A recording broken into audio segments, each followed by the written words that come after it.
A helpless pregnant woman was surrounded and harassed at midnight, until the rock appeared from the shadows. What he did next left the entire street in shock. The night was cold, the kind that made the streets feel lonelier than they were. The air was thick with silence, broken only by the occasional hum of a passing car. Streetlights flickered weakly, casting uneven glows on the cracked pavement. Dwayne Johnson pulled into a small, dimly lit gas station, his SUV rolling to a smooth stop. It was supposed to be a quick stop, fuel up and get back on the road. But the moment he stepped out, something made him freeze. A sound. Soft at first, almost blending into the night. But as he listened, it became clear. It was crying. Not just quiet sobs, desperate, broken. The kind of tears that carried pain so deep it couldn't be hidden. His eyes scanned the empty street. A few feet away, just beyond the gas station's flickering light, he saw her. A woman sat curled up on the cold pavement near the curb, hugging her stomach as if trying to protect herself from something unseen. Her clothes were thin, her hands trembling as she wiped away tears.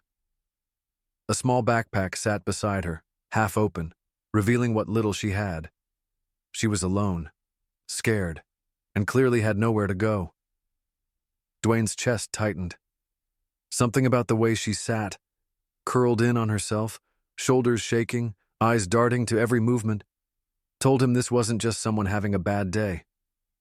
She was afraid. But of what? Then he saw them. Across the street, a group of men leaned against a wall, talking in hushed tones. Their eyes were locked on the woman, their smirks too cruel to be innocent. One nudged the other, whispering something that made them all chuckle. They weren't just watching her. They were planning something. Dwayne's jaw clenched. He didn't know who she was or how she ended up here, but one thing was certain. She was in danger. And those men? They had no idea they were about to make the biggest mistake of their lives. The woman kept her head down, wiping her eyes, unaware of the shadows moving toward her. The laughter grew louder, footsteps echoing against the pavement. The group of men had made up their minds. They weren't just passing by. They were closing in. One of them, a tall man with a rough voice, spoke first. "Hey there, sweetheart. Cold night, huh?" His tone was anything but friendly. The woman tensed but didn't look up. Another stepped closer, his grin widening. "You lost or just waiting for someone?" His voice was smooth, but the way his eyes scanned her made the question feel like a threat. She clutched her backpack tighter, trying to shrink into herself. "Please, just leave me alone." Her voice was barely above a whisper. The third man chuckled. "Oh, come on, don't be like that. We're just being friendly." She shifted, trying to stand, but one of them quickly stepped in front of her, blocking her path. Her breath hitched. She was trapped. A car passed by. She turned her head, desperate for someone, anyone, to notice. The driver looked straight ahead, ignoring what was happening just a few feet away. A man walked out of the gas station, stuffing his hands in his pockets. He saw her. He saw everything.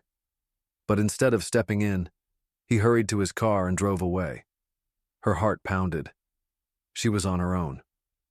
One of the men reached out and grabbed her backpack. "Let's see what you got in here." "Stop." She yanked it back, her fingers gripping it so tightly they turned white. But they only laughed. Another moved in closer, his breath hot against her ear. "Relax. No one's going to help you anyway." Tears welled in her eyes. She wanted to run, scream, do anything. But her body felt frozen in place. Then, out of nowhere, a deep, steady voice cut through the night. "I think she asked you to leave her alone." The laughter stopped. The grip on her bag loosened. The men turned, their smug expressions fading fast. A towering figure stood behind them. Dwayne Johnson. Arms crossed, gaze locked, and not in the mood for second chances. The silence that followed was deafening. The men, who just moments ago were full of smug laughter, stood frozen, their backs stiffening. Slowly they turned toward the voice. Their faces shifted from amusement to unease in an instant. Standing there, barely a few feet away, was Dwayne Johnson, arms crossed over his broad chest, his expression unreadable. He wasn't yelling. He wasn't moving. He didn't have to. His presence alone was enough to make the air feel heavier. The man who had grabbed the woman's backpack let go immediately, his fingers twitching at his sides. Another swallowed hard, shifting uncomfortably. They knew who he was. Everyone knew who he was. And at that moment, none of them wanted to be standing where they were. The Rock's eyes locked onto each of them, scanning their faces like he was memorizing their features. His voice was calm, but there was no mistaking the authority behind it. "I believe she told you to leave her alone." No one responded. One of the men, trying to act unaffected, cleared his throat. "Hey man, we were just talking to her. No harm done." Dwayne didn't blink, didn't flinch, just took one slow step forward. "Didn't sound like talking to me." The biggest of the group, clearly the one who thought he was in charge, forced a smirk. "Look, we don't want any trouble." Dwayne tilted his head slightly. "Then walk away." The way he said it, low, steady, like an undeniable fact, made it clear that there were only two choices: leave now or regret staying. For a moment, the men hesitated. They were used to intimidating people, used to getting their way. But this was different. This wasn't some random guy they could push around. This was The Rock. One of them nudged the other. "Let's go." The leader, clearly trying to save face, scoffed. "Whatever, she's not worth it." Dwayne's jaw clenched. Wrong move. His eyes darkened, and he took another step forward. "You don't talk about people like that." That was it. The final warning. The men got the message. Without another word, they turned and hurried down the street, their confidence shattered. Dwayne didn't watch them go. His focus was already on the woman, and what he saw next made his heart clench. She was shaking. Tears streamed down her face, and her hands were still clutching her stomach protectively. And for the first time in a long while, someone was finally there for her. The men had turned to leave, but Dwayne wasn't done. They had slithered away too easily. He had seen this kind before. Cowards who preyed on the weak and backed down the second someone stronger stood up to them. If he let them walk off without consequence, they'd do this again to someone else. Just as the leader of the group smirked and muttered something under his breath, Dwayne called out, "Hold up." The men froze. Slowly, they turned back, but this time there was no smirk on their faces. Dwayne stepped forward, his massive frame making them look smaller than they already felt. His eyes locked onto the one who had grabbed the woman's backpack. "What's your name?"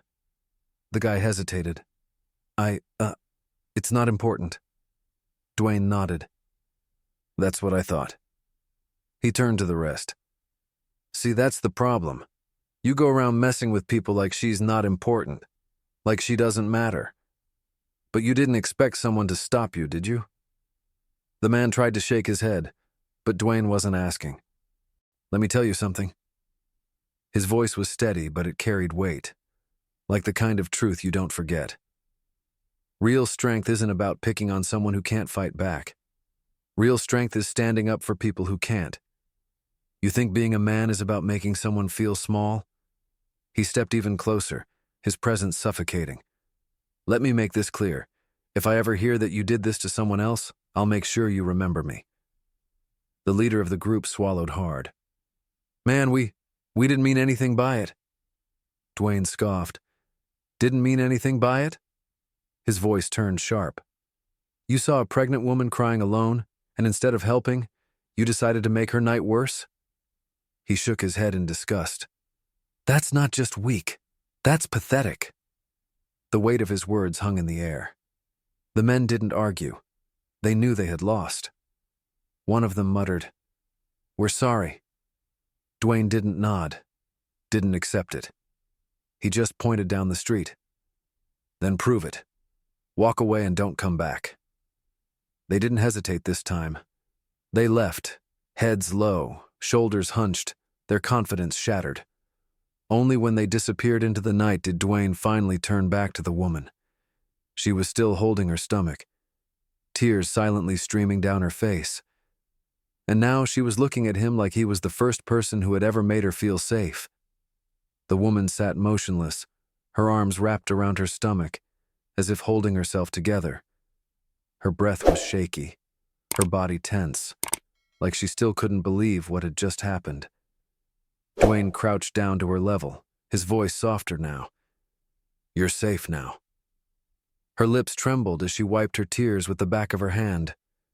She looked at him, really looked at him, and for the first time that night there was something in her eyes other than fear. It was relief, but it was fleeting, buried beneath something heavier. He took off his jacket and draped it over her shoulders. "What's your name?" She hesitated before answering. "Maya."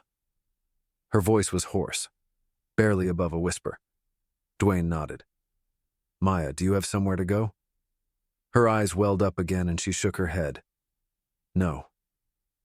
The way she said it, so final, so hopeless, made his chest tighten. She wasn't just having a rough night.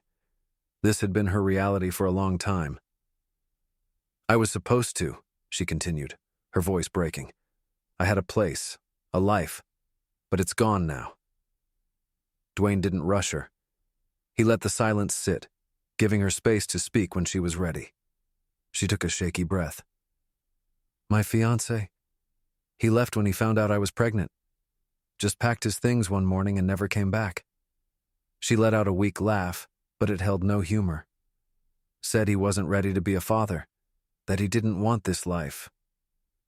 Dwayne clenched his jaw. He had met some cowards in his life, but a man abandoning a woman carrying his child? That was a different level of low. "I tried going back to my parents," Maya continued, "but they shut the door on me. Said I made my choices and I had to deal with them alone." She swallowed hard, looking down at her belly. "I lost my job a month ago. Couldn't keep up with rent. I've been staying in shelters, but tonight, there was no room left." Her voice cracked on the last word. "So I just sat here. I didn't know where else to go." Dwayne's heart ached. She had been abandoned at every turn, left to fend for herself while carrying a life inside her. And despite everything, she was still here, still fighting. He looked at her, his voice firm yet gentle. "You don't have to do this alone anymore." Her eyes met his, filled with disbelief, like no one had ever said those words to her before. Dwayne sat there for a moment, watching Maya's face, the exhaustion in her eyes, the weight of everything she had been carrying alone. He had seen people struggle before, had heard stories of hardship, but this was different. She wasn't just fighting for herself. She was fighting for the life growing inside her. And she had no one in her corner. That was about to change. He reached into his pocket and pulled out his phone. "We're getting you somewhere safe." Maya blinked. "What?" "You're not spending another night on the streets." His voice was firm, leaving no room for argument. He scrolled through his contacts and made a call. Maya stared at him, confused. "Who are you calling?" "A friend," he said simply.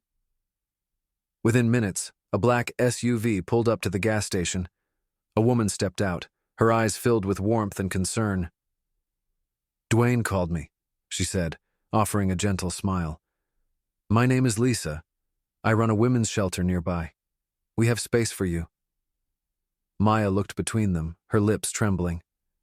I don't know what to say." Dwayne placed a reassuring hand on her shoulder. "You don't have to say anything. Just take the help, Maya. You and your baby deserve it." Tears spilled down her cheeks, but this time they weren't from fear. They were from relief. She covered her mouth, unable to believe that just an hour ago, she had been sitting in the cold, convinced that no one in the world cared. Lisa helped her into the car, but before she got in, she turned back to Dwayne. "Why are you doing this?" He smiled, but there was something serious in his eyes. "Because someone should have helped you a long time ago."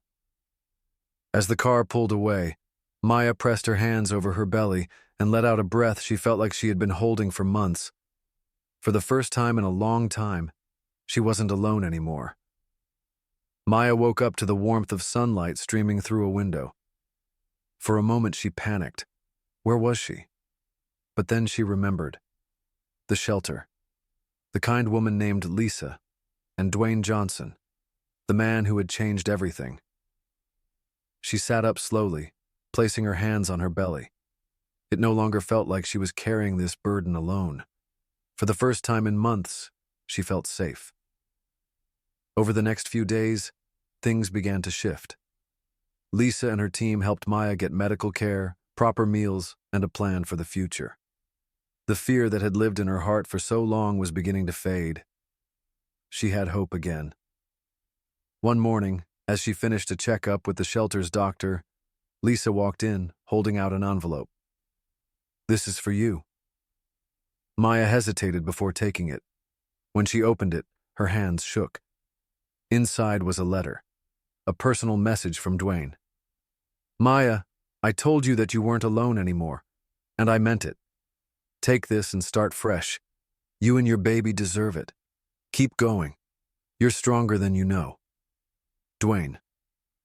With the letter was something else, a financial support fund, set up in her name, enough to get her back on her feet, enough to make sure her child would never have to struggle the way she did.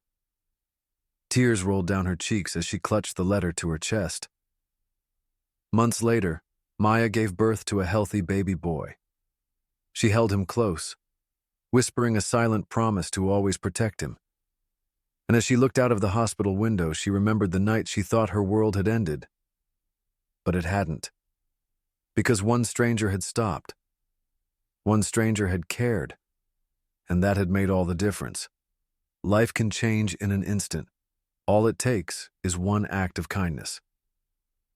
Dwayne Johnson didn't just protect Maya that night. He gave her and her baby a future. If this story moved you, don't forget to like and subscribe for more powerful stories that remind us of the good in the world. And before you go, check out the videos appearing on your screen. You won't want to miss them. Thanks for watching.